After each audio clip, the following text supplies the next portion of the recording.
Okay, so day 2 at the 2021 Overland Expo East. Let's see what kind of trouble we can get into.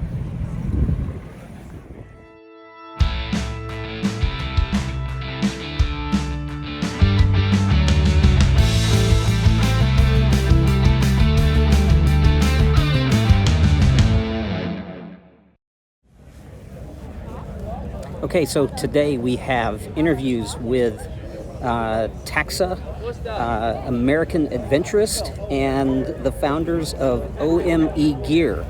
So stay tuned.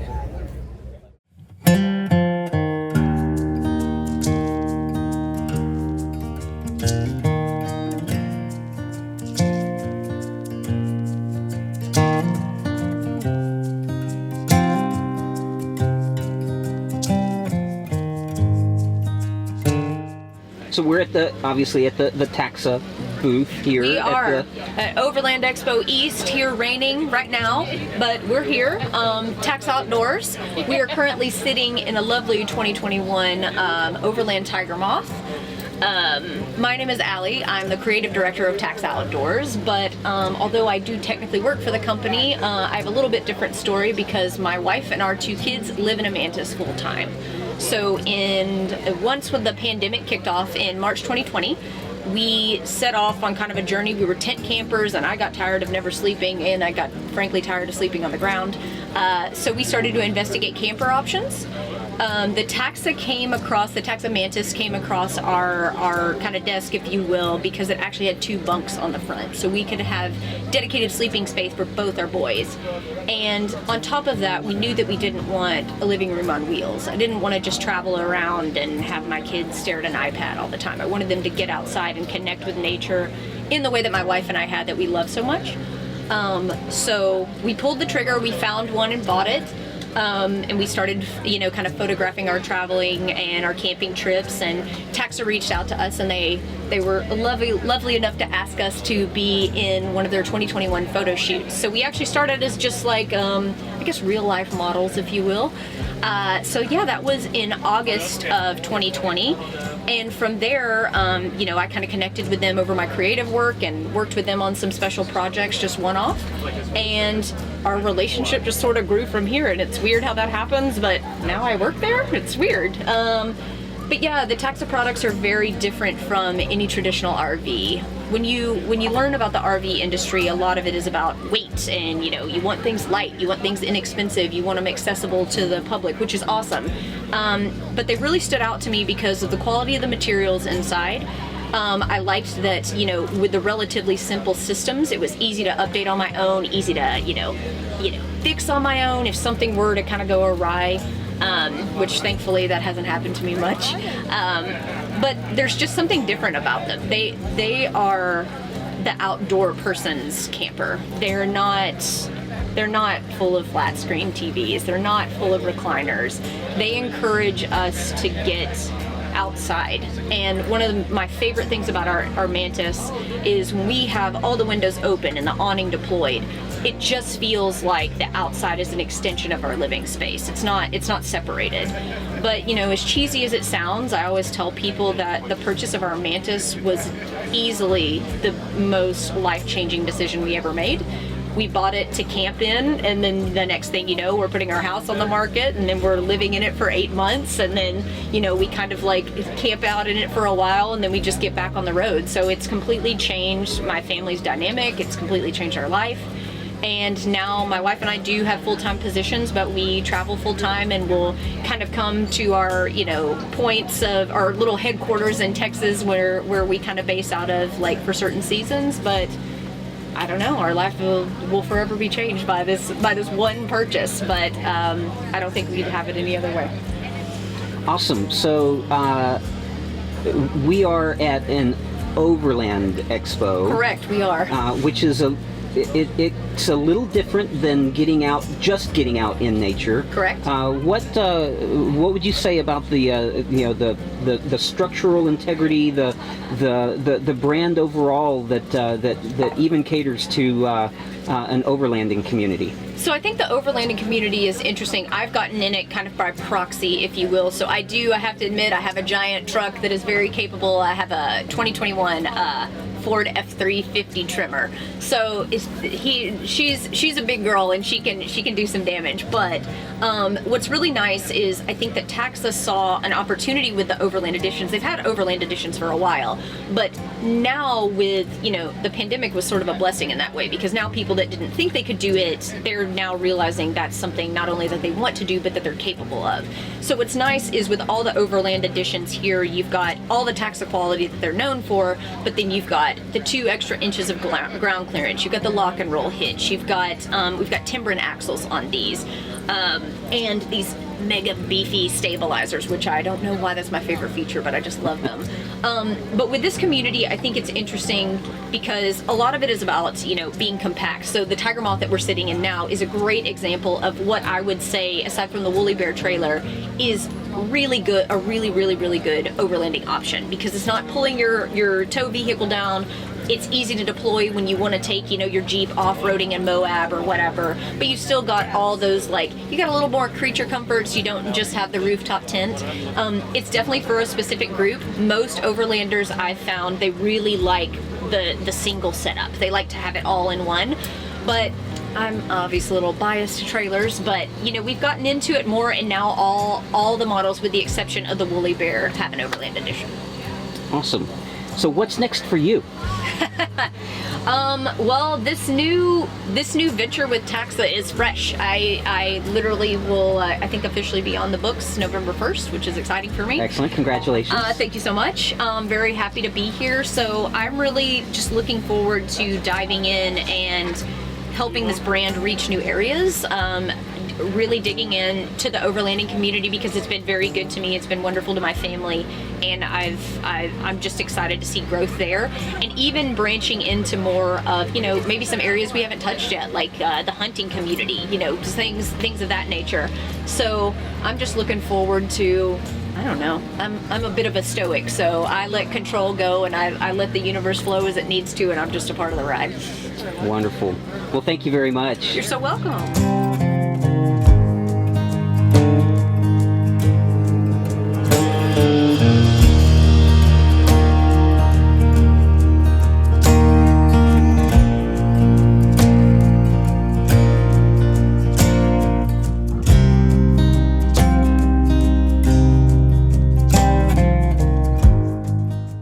I'm Jules. And I'm Stace.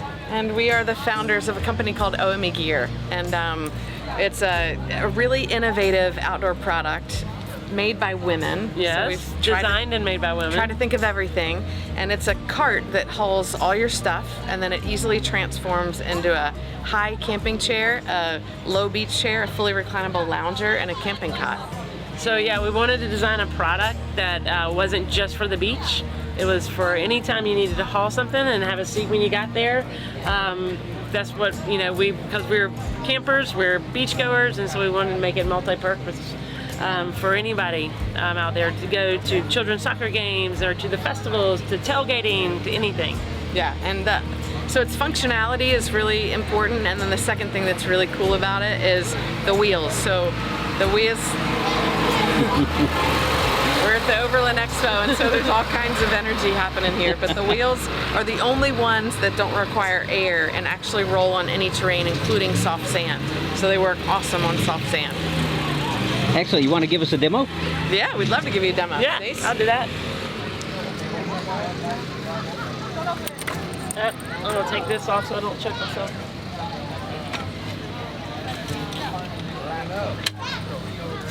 So I'm put it up in cart mode. Comes with a big bungee net. Load it up and get to where you're going.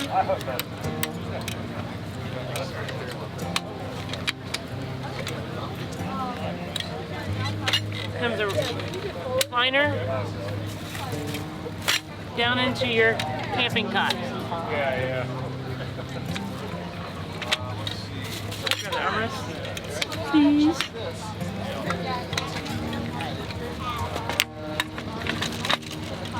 But say you're done sleeping and you want to go sit by the campfire, no problem.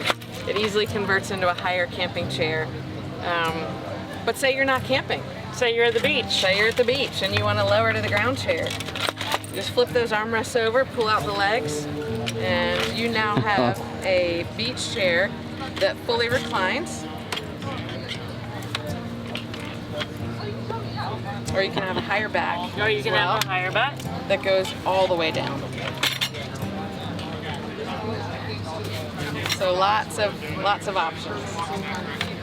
There you go, the Wanderer. Wow. Five products in one. Very cool. Thank you. Thank You're you so welcome. much. Thank you.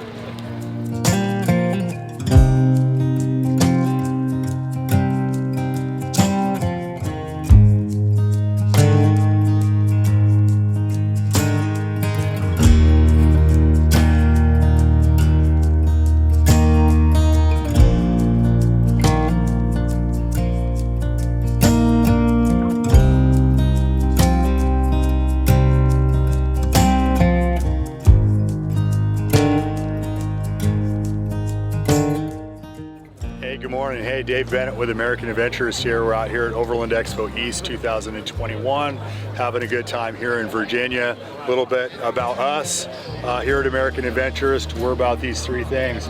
We're a repository for knowledge, teaching people how to do things, how to do them better, how to do them safer, how to be responsible, tread lightly, packing out what we pack in.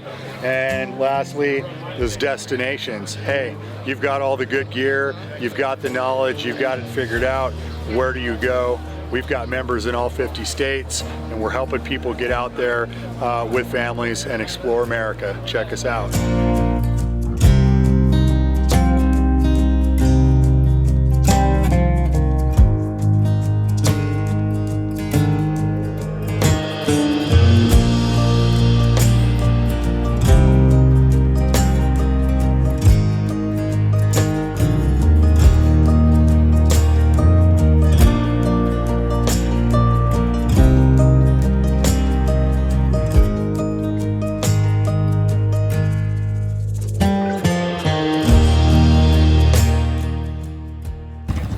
Okay, so wrapping up day 2 of Overland Expo East. It's different. It was very different than the West Expo. Kind of overall maybe a different vibe, and that could come from just the difference in what a overlanding lifestyle looks like here in the east of the Mississippi versus west of the Rockies. West of the Rockies, you can go on BLM land, dispersed camp, dry camp, pretty much. And gosh, you can find camping just about anywhere. East of the Mississippi, it's much more private land, more difficult to find places other than private campsites to park and set up your rig. I was a little surprised that both the Black Bean and the Escapade Topo 2 was not here. So they had other priorities than coming to this event, which, you know, candidly just might represent the prevailing feeling of what overlanding is here in the East. So maybe finally, if I could leave if I could leave one piece of feedback for the organizers, gosh, food options were just I mean, the lines up there today, I mean, there must be 100 people standing in line at each of the 3 places, and one of them's just like snacks. I mean, chips and drinks. So what are you gonna do? What are you gonna do there? Yeah, what could you do as event organizers to you know, bring in more food trucks, or I don't know, more food vendors? Maybe disperse the vendors somehow. Disperse the vendors throughout the ground too, so that you can catch people on the run. Overall, though, I've had a fantastic time. Please stay tuned for the next few weeks as I start publishing some of the walkthroughs that I've done, you know, on specifically the rigs that we've been looking at. We'll try to give sort of an unbiased point of view from anybody who's looking to buy some of these trailers, but also, you know, our thoughts specifically on what it is we're looking for and why those rigs may or may not meet our needs. All right, day 2 at the Overland Expo East 2021, and somebody's living right. There's the entrance, and there's my parking. So, yeah, gonna be a good day.